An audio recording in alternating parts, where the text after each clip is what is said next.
All right, moving on now to talking about some of the scripts that you may want to develop when you're reaching out to a prospect for the first time. In order to be authentic, most people should not read directly from a script. You don't want to sound like you are reading. If you have not taken the broadcast speech class yet, that will help you to be able to get away from that idea. Now, that said, our calls should be logically structured when we reach out to prospective clients. And we absolutely should have several key talking points that we have scripted out and even scripted out word by word because we want to keep a sense of consistency in the way that we speak to people so that we're saying the same thing to everyone that we talk to, especially when it comes to things about ourselves, things about our company that we're working for, things about the value of the investment of the advertising that we're offering. Those things you want to very much make sure that you have down pat. And having a script is a pretty good way to ensure that you do that, especially when you're just starting out, so that you get a sense of not only being able to make sure that you tell people the truth, but it gets ingrained in you so that as you do say things, the script becomes just a guide and, at some point you may not even need the full script. So it is not a bad thing to use a script as long as you don't sound like you're reading a script. Salespeople must create their own scripts so that they reflect that salesperson's individual personality and voice. Again, you don't want to memorize it. You don't want to read it word for word. You want to sound natural and authentic when you're talking to somebody. So it's something that, it's not bad to practice the things that you have written down to make it so that you can come off sounding natural and believable. You can take a look at some sample scripts in the textbook. These things will be referenced as we go through the notes here. Now, let's talk about in-person cold calls when you're actually face-to-face with somebody. Here are the objectives when you're in this situation. You want to establish rapport with the person that you're talking to. You want to pique their curiosity and their interest in what you have to offer. You want to establish your credibility and your expertise as a salesperson, as someone that represents the medium. You want to establish trust. You want them to be able to trust you. And you want to hopefully get them to agree to another meeting where you present them a proposal. Let's take a look at some of the script sections. This is, again, referencing Exhibit 9.2 in your textbook. First, the introduction. You want to establish rapport. Be informal, but use titles for older people or for those with credentials. So, if someone is a doctor, make sure you call them doctor. If it's an older person where formality would definitely seem to be more their style, use Mr. or Ms. It's a sign of respect. Don't take notes during a conversation, but you want to immediately make detailed notes afterward while the details are still fresh in your mind. If you're taking notes while you're having a conversation, it can kind of stifle the conversation. It can make it seem like you're just jotting down data and you're not really engaged with the person. So you want to do your best to make the conversation genuine, but remember as much of the conversation as you can so that after the fact you can go and make your notes. Synchronize with their speech patterns, pace, and handshake styles. We talked about this in the chapter on emotional intelligence, where you want to try to meet them where they're at in terms of their pacing, their temperament. Be sensitive to those things and respond appropriately to the ways that they interact with you. And then after your greeting, you want to introduce yourself and your product. Hi there, I'm Fred Brucker, and I represent WXYZ Radio or Channel 9 Television or whatever the company is. Make sure that they know who you are and who you represent. Pay particular attention to whether your stereotype assumptions of the prospect were correct or not. Be prepared to adjust your thinking if they are not. It's okay to do a little bit of profiling as long as you don't stay there and live there. Many times our instincts about somebody are pretty close to accurate, but we also need to be willing to realize that someone may not necessarily be as they seem, and to be listening for those clues, the verbal cues, the nonverbal cues, and pivot as is necessary. End the in-person introduction section with the question, "How are you doing today?" because it tends to trigger positive responses in later interactions. And make it sound genuine. Don't just say, "How are you?" in a way that, they think that you don't care how they are. Be sincere and truly ask them how they're doing. That's important. All right, next section, the referral. Referrals are excellent door openers because they are a socially acceptable way to make a personal connection. They also help you meet the second objective of an in-person call, and that is to pique the prospect's curiosity and interest in who you are and in what you have to say. Because if you can make a connection with someone that they are familiar with, it basically gives you that association with that person that makes you not just a person off the street or not just someone trying to sell them something, but there's at least a name that they can refer to that they already have some sort of opinion on. And based on that, you might be able to carry some of that reputation they have with you in giving you the opportunity to be able to talk to that person. Prospect and industry curiosity and knowledge. Showing a prospect that you have knowledge of their business or industry is a good way to fulfill the third objective, and that is to establish your credibility and expertise. The more that you know about a prospect's company, the more that you know about their industry, the more that they're going to listen to you because you show that you have a certain amount of aptitude, a certain amount of knowledge concerning who they are, what their industry is, and possibly being able to offer them some insights. Next section, a case study.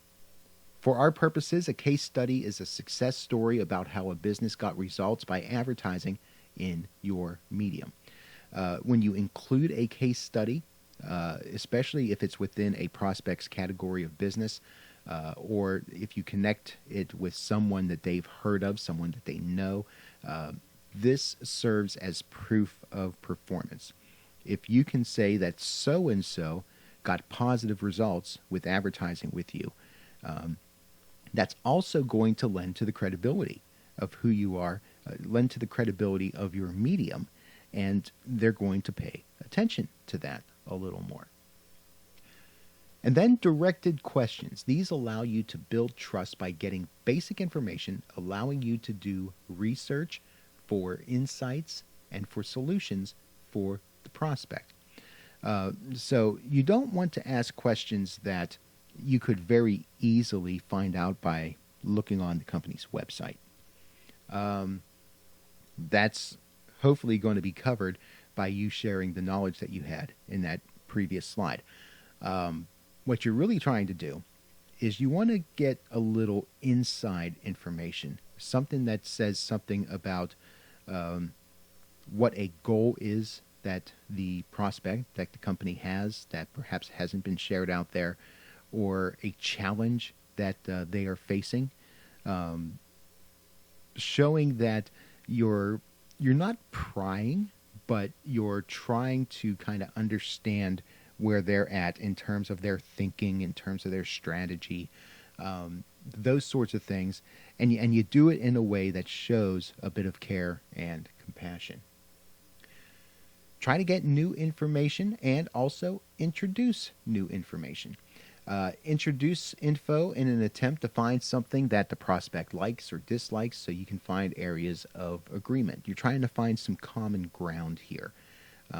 And if you do that, people will tend to trust you. If you show that you are congenial, but also that you show a certain amount of confidence in yourself and in your product. Also, that you're not afraid to deal with negative comments or comments that you disagree with. Because you do have an opportunity here in that you could come up with something and you might find that, the person you're talking to has a very different opinion on that. How do you deal with that? Can you deal with it positively, objectively? Can you appreciate the other person's point of view?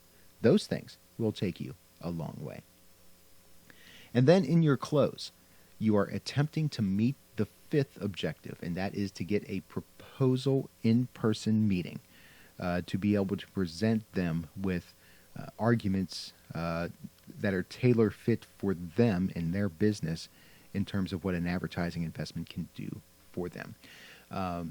This meeting isn't necessarily to sell them something, but it's to see if you can help the prospect and present some alternatives based on research that you are going to do.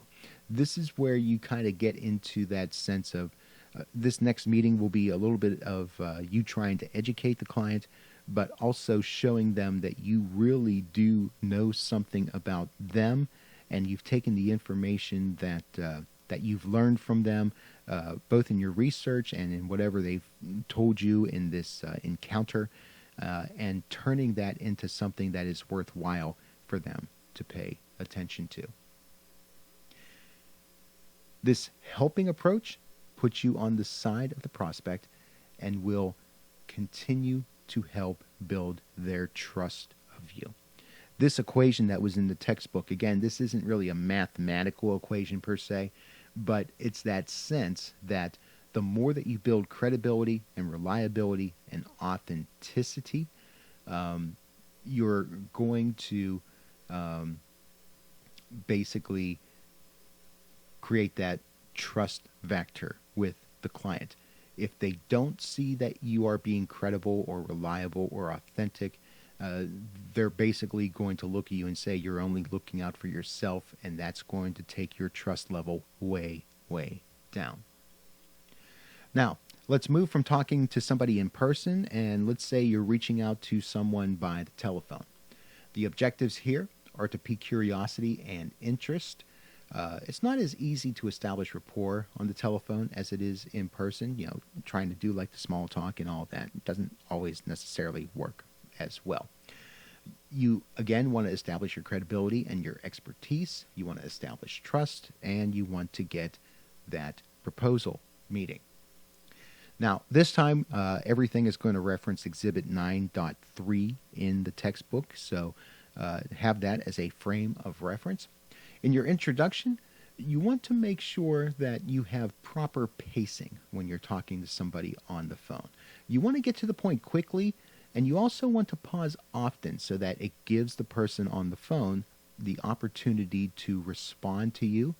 And you want to make the call as interactive as possible. You don't want to just sit there on the phone and continually talk at them for long periods of time. Make it a give and take type of conversation. Synchronize with the prospect's speech patterns and pace. This time you don't have the luxury of body language per se, but you can hear the tones in somebody's voice. You can hear their choice of words when they speak with you. Those things are going to be clues for you. Take notes while you're in conversation.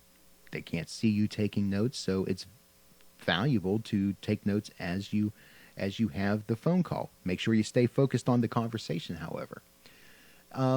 When you reach out to them, you want to try to ask them for their time in a way that you get permission to take their time, but you also want to understand that their time is valuable.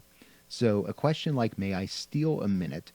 is a good way to recognize that you are intruding on their time, but that perhaps you have something of value for them. If they say yes, then you have permission to proceed. If you don't have permission, tell them that you're going to call them back. Don't ask them if you can call back. Tell them, because that way, number one, they know that you're going to give a call back. And when you get them the second time, they're going to remember the first call that they said, no, I'm too busy, or no, I can't take a call right now, and realize that you were respectful of their time at that particular moment. So you have a better chance of being able to actually have a conversation with them when you make contact on that next call. The referral process, use a referral if you have one. It's okay to mention someone that's a common acquaintance. The prospect and industry knowledge and challenge, again, you want to make sure that they understand that you have certain knowledge about their business or about their industry. It builds credibility and expertise.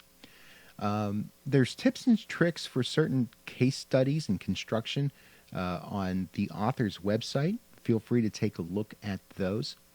And again, you want to ask directed questions. You want to help build trust in them of you, but you also want to try to get more information that can help you when you get to the point of trying to craft a customized advertising solution for them. Try to get new information. Be flexible. If you have to, drop this step, because again, sometimes it's difficult to be able to do this over the phone. And then when you do the close, don't use the term meeting or appointment. Use the term visit. When you say visit, it makes it sound less formal, makes it sound a little more fun, and it could also produce less anxiety. You're trying to create this more casual sort of setting where there's not a lot of pressure. They don't feel like that you're intimidating them with your presence and your sales pitch. Try to do this in a non-threatening sort of way so that they will be more apt to accept your visit later on and make that appointment. So that is part C. We have one more video to go in this chapter. I'll catch you over there.